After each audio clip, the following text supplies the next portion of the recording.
Paghi chi ha di più e chi non ha mai pagato. Con questo slogan la CGIL si prepara allo sciopero generale di 8 ore previsto per martedì 6 settembre. Le ragioni del sindacato sono queste. Tutta la manovra economica messa per il risanamento dei conti pubblici italiani è una manovra iniqua, ingiusta e sbagliata, che chiama a un grande sacrificio i soliti noti, lavoratori dipendenti, pensionati, non favorisce la crescita e dunque è anche punitiva verso le nuove generazioni, mentre lascia liberi i grandi patrimoni e le grandi ricchezze. Un'altra manovra è possibile, dice la CGIL del Veneto, recuperando le risorse dagli evasori, da chi si è arricchito con le speculazioni finanziarie, da quel 10% di famiglie che possiedono la metà della ricchezza nazionale e destinando il maggior gettito al riequilibrio dei conti pubblici, al rilancio dell'economia e a un piano straordinario per l'occupazione. Basterebbe cominciare a tassare i patrimoni scudati al 5%, basterebbe portarli al 20% e basterebbe un collegamento più organico tra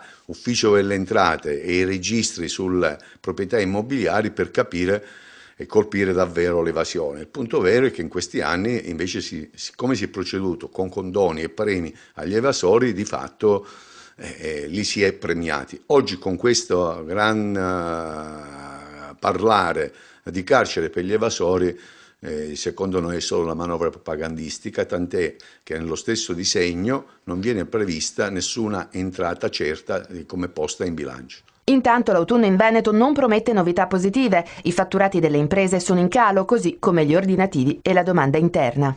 Abbiamo 223 aziende che cessano la cassa integrazione straordinaria, con il rischio che 8.000 persone perdano il lavoro, cresce la disoccupazione e quello che più ci allarma e preoccupa, cresce la disoccupazione giovanile e il numero di ragazzi e ragazze che non solo non hanno un lavoro, ma che nemmeno più lo cercano né studiano. Questo rischia di determinare una rottura della coesione sociale anche dentro la regione.